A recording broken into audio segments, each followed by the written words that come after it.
इस वीडियो को पूरा देखो। आज ही आपके जीवन से सारी परेशानी खत्म होगी। और चैनल को सब्सक्राइब और वीडियो को लाइक करें। जहां अधिकार, जहां पर अथॉरिटी यूज़ करना सिखाया जाए, मैं पहले वहां जाऊंगा। मैंने बहुत देखा है कि आजकल के मसीह भाई बहनों को, हमारे जो मसीह भाई बहन हैं, उन्हें बहुत अच्छा नॉलेज है। प्रभु का धन्यवाद हो इसके लिए कि खुदावन ने आपको एक बहुत अच्छे नॉलेज में आपको रखा है, आप बहुत कुछ जानते हैं।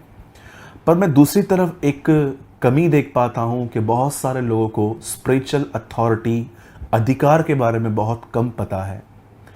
मुझे बहुत पसंद है ये वर्ड जब प्रभु यीशु ने मैथ्यू 5, 6, 7, मत्ती 5, 6, 7 जब प्रचार किया, तब ऐसा नहीं लिखा गया है कि लोगों ने उसके प्रचार को देखकर ये कहा कि इससे ज़्यादा ज्ञानी कौन हो सकता है, लेकिन उन्होंने कहा यह अधिकार सहित बोलता है।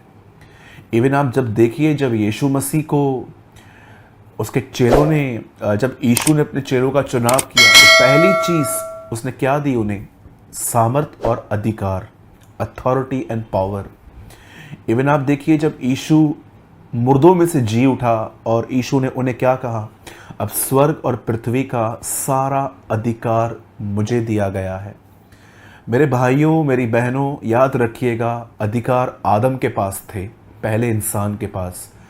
उसने पाप किया जिसके द्वारा शैतान को मिल गए, लेकिन यीशु ने क्रूस पर आज्ञा पालन के द्वारा उसे हराया और वही अधिकार उससे छीन के उसने आज वो सारे अधिकार हमें दिए हैं। पर बहुत सारे लोगों को ये बात नहीं पता है कि उन्हें अधिकार भी है, और उनको ये भी नहीं पता कि उन अधिकारों का उपयोग कैसे किया जाता है।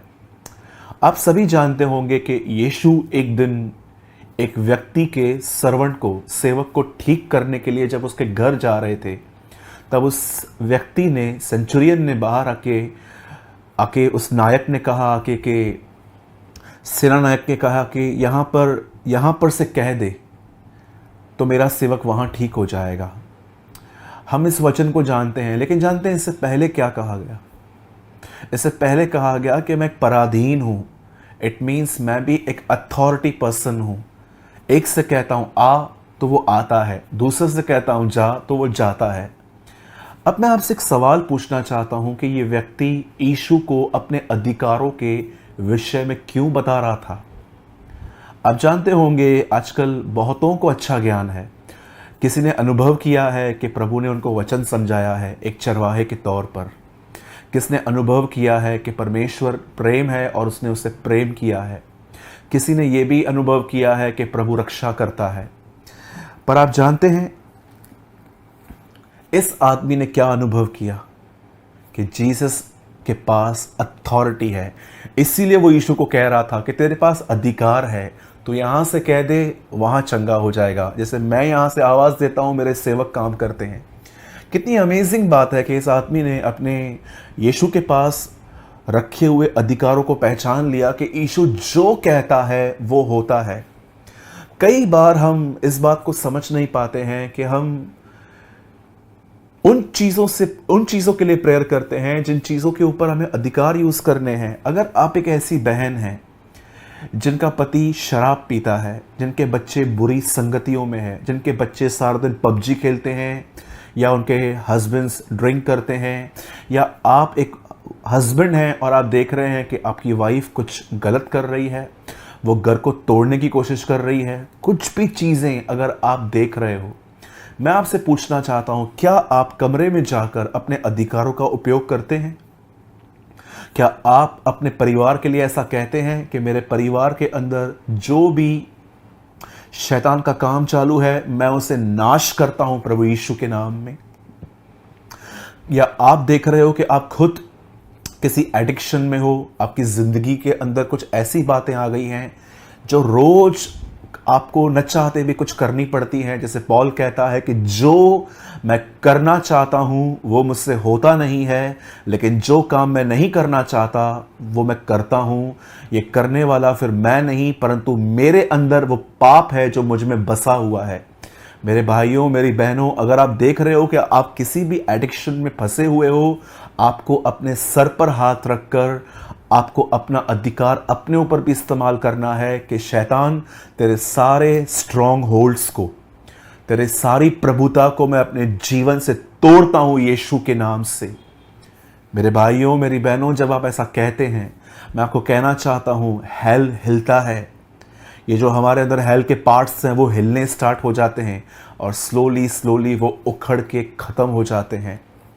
मैं आप में से हर एक को इनकरेज करना चाहता हूं आज कि आप में से जितने भी लोग मुझे देख रहे हैं अपने अधिकारों का उपयोग करें। एक ऑसम वर्ड लिखा गया है यूहन्ना के अंदर कि परमेश्वर का पुत्र इसलिए प्रकट हुआ, पहला यूहन्ना में, ताकि वो शैतान के कामों को नाश करे। आप अपने घर के लिए प्रार्थना कर सकते हो कि प्रभु मेरे घर में सारे शैतान के काम नाश हो जाएं, और आप स्लोली स्लोली देखेंगे कि आपके हस्बैंड की ड्रिंक जाएगी, आपके घर में जो लोग कठोर हैं वो नम्र होंगे, आप ये देख पाएंगे कि आपके बच्चे बुरी संगति से बाहर आएंगे, और आप ये भी देखेंगे कि आपको जो रात को बुरे बुरे ड्रीम्स आते हैं, गलत गलत ड्रीम्स आते हैं, वो आपको बंद हो जाएंगे। मैं आप में से हर एक से विनती करता हूं, अपने अधिकार को पहचानिए। मैं आपको एक अमेजिंग बात बताना चाहता हूं। क्या आप जानते हैं, जीसस बीमारों के लिए प्रेयर नहीं करता था। प्रेयर वो पहाड़ पे जाके करता था, लेकिन जब वो नीचे उतरता था तब बीमारों से वर्ड कहता था। किसको कहता था जाओ याजक को दिखाओ, किसको कहता था कि अपनी आंखें पानी में जाके धो ले, किसको कहता था अपनी आंखें खोल, कभी कहता था इफ्तार। आप जानते हैं, जीसस प्रेयर ऊपर करता था, लेकिन जब वो नीचे उतरता था तो वो बीमारों के ऊपर अपना अधिकार यूज़ करता था। उसने कभी भी डेविल को यही नहीं कहा कि मैं हाथ जोड़ता हूं तू यहां से निकल। वो हमेशा उन्हें कमांड करता था कि यहां से निकलो और वापस मत आना और चुप रहो। वह एक अधिकार रखने वाला व्यक्ति था। तूफान उसकी बात सुनते थे, 4 दिन के मुर्दे उसकी बात सुनते थे, पेड़ उसकी सुनते थे, मछलियां जो पानी में थी वो उसको सुनती थी। मेरे भाइयों, मेरी बहनों, अपने अधिकार को पहचानिए और उसका इस्तेमाल कीजिए। प्रार्थना प्रभु से करनी है, लेकिन शैतान के साथ कोई नम्रता नहीं, उसके साथ एक कठोर व्यवहार करना है। जैसे कई बार एक क्रिमिनल को जब अरेस्ट किया जाता है, आपने जाना होगा कि इंडिया में बहुत सारे कानून हैं, टाडा, मोका और ऐसे बहुत सारे कानून हैं जो बहुत बुरे क्रिमिनल्स होते हैं उनके ऊपर यूज़ किए जाते हैं। Treat devil like this. बिल्कुल उसके साथ ऐसा ही व्यवहार कीजिए जैसे यीशु ने किया। हे शैतान, मुझसे दूर हो। मुझे आज भी याद है जब स्मिथ विगिल्सवर्थ एक दिन एक बस स्टॉप पे खड़े थे और एक लेडी वहाँ पर आई और उसका डॉग उसके पीछे भाग भाग के आया। तब उसने बड़े प्रेम से डॉग को कहा कि घर जा। वो नहीं गया। उसके बाद उसे फिर से कहा तू घर जा, नहीं गया। लेकिन उसके बाद उसे बहुत चिल्लाकर और गुस्से में कहा घर जा, और वो भाग गया। इस चीज़ को एक एग्जाम्पल के तौर पे विगिल्सवर्थ ने अपनी किताब में लिखा, शैतान के साथ इसी तरह चलो, अधिकार का यूज़ कीजिए। अब आइए मेरे भाइयों, मेरी बहनों, मैं उस वचन का प्रचार करना चाहता हूँ जिसका आप बहुत वेट कर रहे थे। आप जानते होंगे आज का टाइटल है, क्या प्रभु यीशु 2021 में आ जाएंगे? मैं चाहता हूं कि मैं आपको हर उत्तर परमेश्वर के वचन से दूं। और एक और चीज़ जो आज मैं आपको बताऊंगा, परमेश्वर गवाह है, मैं यहाँ पर प्रभु की उपस्थिति में हूँ। मेरा कोई इंटेंशन नहीं है किसी भी सेवकाई को नीचे या ऊपर करने का, किसी पास्टर और प्रीचर को दोष लगाने का, क्योंकि ये मेरा काम नहीं है। हम सब भाई हैं और हम सब साथ में मिलके काम करें, यही हमारी इच्छा होती है। लेकिन आज जो मैं आपको कह रहा हूँ उसके द्वारा आप समझिए कि सच्चाई क्या है। आप जानते होंगे कि हम अंतिम दिनों में रह रहे हैं। बहुत जल्द प्रभु यीशु मसीह हमें लेने के लिए आएगा। ये चीज़ें हम बहुत बार सुन चुके हैं, लेकिन आज मैं आपको कुछ परमेश्वर के वचन में से कुछ समझाना चाहता हूँ। आइए, मैं चाहता हूं आप मेरे साथ एक वचन खोलें और मैं चाहता हूं आप सब ओपन करें मैथ्यू 24, मत्ती का 24वां अध्याय। आप प्लीज़ मेरे साथ खोल लीजिए। मैं कुछ सेकंड्स रुक रहा हूं ताकि आप अपने बाइबल को खोलकर इस वर्ड को टिक कर सके, या आप सेल फोन में देख रहे हैं तो इस वर्ड को बुकमार्क कर दीजिए।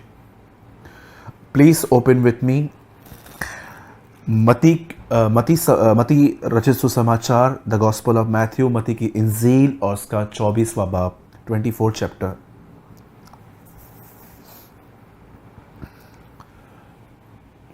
Let's pray.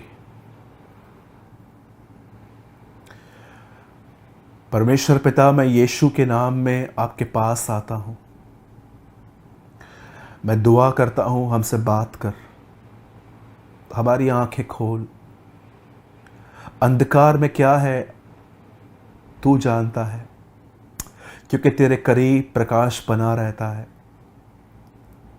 हम पर दया कर, हम पर रहम कर। तेरा रहम और फजल ही हमें बचा के यहाँ तक लाया है। हम पर दया कर खुदा, रहम कर, यीशु के नाम में, आमेन, आमेन। मेरे भाइयों, मेरी बहनों, इससे पहले कि मैं आज के वर्ड को स्क्रीन पे लगाऊं, मैं आपको बताना चाहता हूं कि मैं आज इस वीडियो के अंत में आपके साथ 2 अनाउंसमेंट्स करने वाला हूं। मैं आपसे विनती करता हूं, ये आपकी उन्नति के लिए है। कुछ कलाम के लिए मैं बोलने वाला हूं, वो मैं लास्ट में आपको बता दूंगा। पर अब मैं चाहता हूं कि आप मेरे साथ एक वर्ड खोलें, और ये वर्ड इस समय आपके स्क्रीन पर भी है। मत्ती 24वां अध्याय और उसका 36वां वचन। उस दिन और उस घड़ी के विषय में कोई नहीं जानता, न स्वर्ग के दूत और न पुत्र, परंतु केवल पिता। आप सभी जानते होंगे कि जब यीशु से यह सवाल पूछा गया कि आपका आना किस तरह और कैसे और कब होगा, तब यीशु ने यह उत्तर दिया था कि कोई भी उस वक्त को नहीं जानता, न स्वर्गदूत, न वो खुद, पर केवल पिता, केवल खुदावंत जानते हैं। आज मैं आपको कुछ बताना चाहता हूं जो मुझे लगता है जो आपको अंदर से शेक कर सकता है। 2021 साल आज हो चुके हैं प्रभु को स्वर्ग गए हुए। बाइबल बताती है वो हमारे लिए मरा, वह हमारे लिए जी उठा। जी उठने के बाद 40 डेज वो हमारे बीच में रहकर खुदावन की बादशाहत, परमेश्वर के राज्य, किंगडम ऑफ गॉड की बात करता रहा। और 40 डेज के बाद अचानक पवित्र आत्मा से आज्ञा पाकर, आप जानते हैं जब यीशु इस दुनिया में था तो वो पूरी तरह से पवित्र आत्मा के अंडर में था। जब पवित्र आत्मा ने उसे कहा जंगल में चल, तो वो चला गया। और एक ही दिन उसी पवित्र आत्मा ने उसे कहा सब कुछ हो चुका है, अब चलना है। और वो बाइबल बताती है वो उठा लिया गया और वो परमेश्वर के दाहिनी ओर बैठ गया। और उसने हमसे वादा किया है कि वो हमें लेने आएगा, क्योंकि वो हमारे लिए घर तैयार करने के लिए गया है। आज हम उसका वेट कर रहे हैं, वो अब तक नहीं आया है।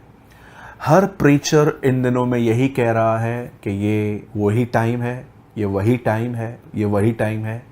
लेकिन एक तरफ से हम डिले भी देख रहे हैं। आज मैं बहुत सारे कन्फ्यूजन्स आपके क्लियर करना चाहता हूं, और मैं चाहता हूं आप इस पर अब ध्यान दें।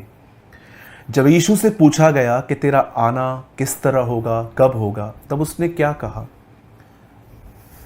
कोई उस घड़ी को नहीं जानता, न मैं, न स्वर्गदूत, सिर्फ पिता।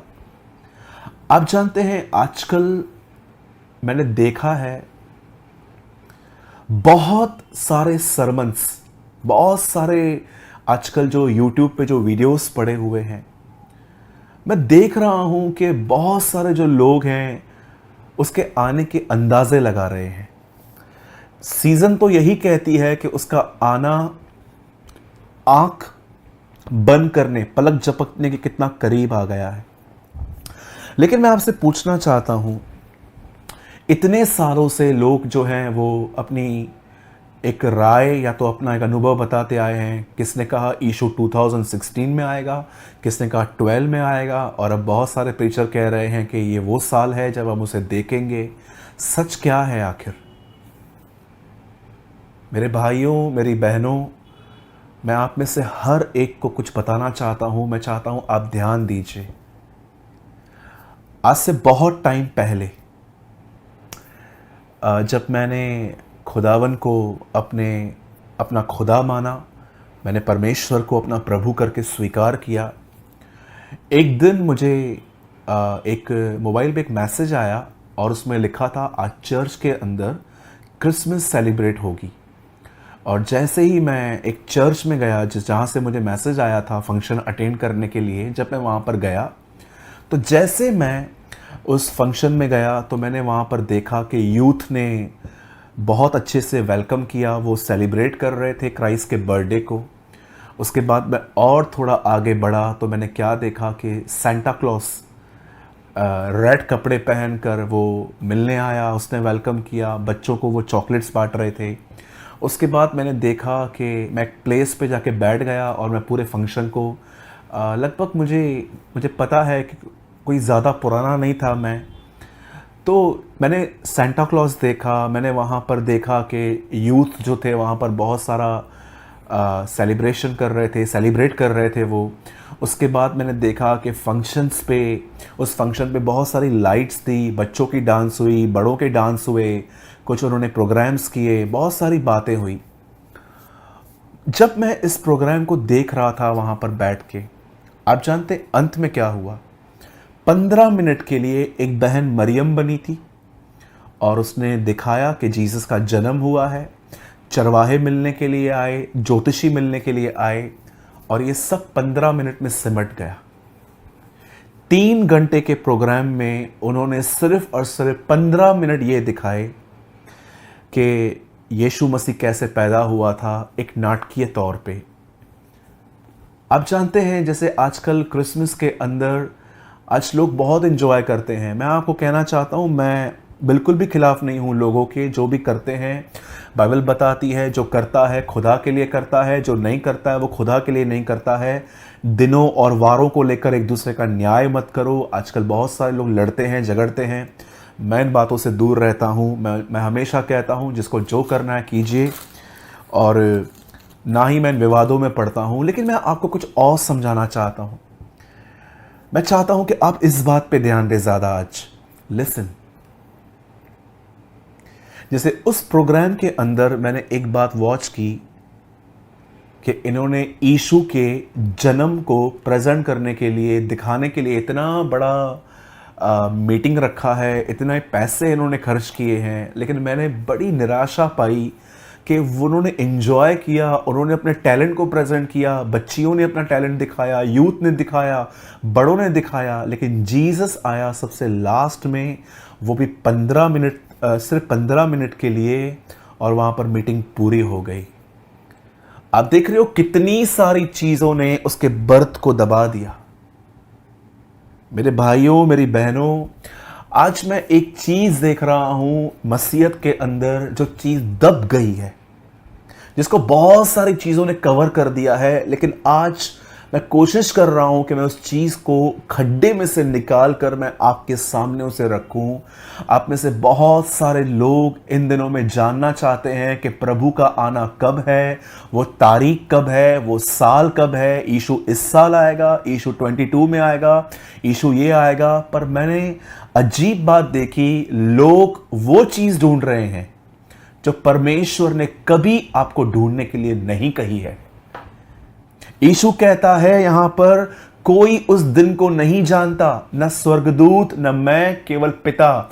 ये तो एक बार हुआ पुनरुत्थान होने के बाद, जब यीशु मुर्दों में से जिंदा हुआ, तब उसके बाद उन्होंने ये सवाल फिर से किया था, क्या तू इज़राइल को राज्य फेर देगा? तब यीशु ने क्या कहा? समय और कालों को जानना तुम्हारे बस की बात नहीं है। जब पवित्र आत्मा आएगा तो तुम सामर्थ पाओगे। मेरे भाइयों, मेरी बहनों, आज मैं देख रहा हूं YouTube पे कोई वीडियो डाल रहा है कि 666 क्या है, 666 क्या है। कोई मैं देख रहा हूं कि कोई कोई डाल रहा है कि ये उठाए जाने के बाद चिप कैसे डालेंगे। कई लोगों को मैं देख रहा हूं कि कोई कोई डाल रहा है कि ये कोविड क्या है, कोविड से डरना नहीं है, उसके लिए नहीं बोल रहे हैं, लेकिन कोविड ये है, कोविड वो है। कोई कह रहा है कि 7 पुस्तकें क्या है, 7 सील्स क्या है। मैं आप में से हर एक से एक बात पूछना चाहता हूं, जितने भी लोग इन दिनों में YouTube पे आप अलग अलग परमेश्वर के दासों को सुन रहे हैं, मैं किसी को गलत नहीं ठहरा रहा। मैं आपसे पूछना चाहता हूं, जितने भी लोग इन दिनों में ये प्रीच कर रहे हैं कि 7 सील्स क्या हैं, 7 उस वो भयंकर कटोरे क्या हैं, या कोई प्रीच कर रहा है कि कोरोना क्या है, वो ये है वो है, या कोई ये कह रहा है कि 666 क्या है, या वो RFD चिप क्या है। मैं आप में से हर एक से पूछना चाहता हूं, कितने लोग हैं आपको जो ये बता रहे हैं कि आपको तैयारी कैसे करनी है। आपको पता है बहुत बार बहुत सारा ज्ञान सिर्फ आपके अंदर कंफ्यूजन क्रिएट करता है। मैं बड़ा निराश हुआ जब मैंने इन दिनों में कुछ फेमस लोगों के वीडियोस देखे। जब मैंने ऑन किए तब मैंने देखा 15 से 20 मिनट 25 मिनट वो पूरी जानकारी दे रहे हैं कि 666 क्या है, चिप क्या है, ये क्या है, वो क्या है। और मैं निराश हुआ कि लास्ट के 5 या 6 मिनट वो ये बता रहे हैं कि तैयार हो जाओ, और तैयारी कैसे होगी उसके बारे में 1% नहीं बता रहे हैं। रिपेंट करो रिपेंट करो रिपेंट करो बोल के वो वीडियो को ख़त्म कर रहे हैं, लेकिन रिपेंट कैसे करें। हमारा बहुतों का मन कठोर हो गया है, उनका जो हार्ट है वो नम्र कैसे बने। आप ये जानना चाहते हैं कि तारीख क्या है, लेकिन बाइबल बताती है तारीखों से ज़्यादा ये जानने की कोशिश करो कि तुम तैयार हो कि नहीं। मैं आपको सच कहता हूं, मैंने इस बारे में बहुत कुछ लर्न किया है। आज जैसे क्रिसमस के टाइम पे फंक्शन के अंदर इतने सेलिब्रेशन में यीशु का जन्म छुप जाता है, वैसे आज इन बहुत सारे टॉपिक्स ने तैयारी के विषय को पूरी तरह से दबा दिया है, पूरी तरह से दबा दिया है। आप जानते हो सबसे डेंजरस चीज क्या है, सबसे खतरनाक चीज क्या है? मैं आपको मजाक नहीं कर रहा हूं, मैं आपको बहुत सीरियस स्पिरिट में कह रहा हूं। सबसे खतरनाक चीज है कि आपके पास प्रभु यीशु मसीह के आने की सारी जानकारी है, पर आप तैयार नहीं है। That's problem. मैं हमेशा अपने कलीसिया में खड़े होकर कहता हूं कि अगर आपको रेवलेशन मुकाशवा की बहुत सारी बातें प्रकाशित वाक्य में लिखी हुई बहुत सारी बातें समझ में नहीं आती है कि उन्होंने हवा को रोक दिया, एक स्वर्गदूत आया जिसने अपना एक पैर जमीन पे दूसरा समुद्र पे रखा, 7 मोहरें तोड़ी गई, प्रभु के क्रोध के 7 कटोरे। मैं उनको कई बार बोलता हूं पढ़ लो, इग्नोर मत करो, पढ़ लो, पर अगर नहीं समझ में भी आती है तो चिंता मत करो, सिर्फ तैयार रहो। आप तो ये कहते हो ना जीसस 2021 में आएगा, 20 में आएगा, 30 में आएगा, 40 में आएगा। आप जानते हैं यीशु आपसे कितना दूर हो चुका है और उसका आना कितना करीब है। बाइबल बताती है पलक झपकते सब बदल जाएगा। कई सारे जो लोग हैं इन दिनों में अध्ययन बता रहे हैं, मैथ्यू 24। मैं आप सबसे पूछना चाहता हूं 25 कब प्रीच करेंगे आप? 25वां अध्याय कब प्रीच करेंगे? यीशु ने कहा सुनामी आएगी, ठीक है, कई सारी मीटिंग सुनामी के ऊपर। यीशु ने कहा महामारियां आएंगी, ओके, बहुत सारी। कोविड 1.5 साल से चल रहा है, मैंने सिर्फ 2 वीडियो अपलोड किए, वो भी तब जब मैंने देखा कि अब बहुत ज़्यादा माहौल ख़राब हो चुका है। लेकिन मैंने हमेशा लोगों को सतर्क किया, मैंने उनके लिए दुआएं की, मैंने उनको उत्साहित किया, क्योंकि मुझे पता था नॉलेज देकर उन्हें क्या मिलेगा। नॉलेज एक हद तक ठीक रहता है, लेकिन सिर्फ एक ही चीज़ इंसान को या तो कंफ्यूज कर देती है या उसे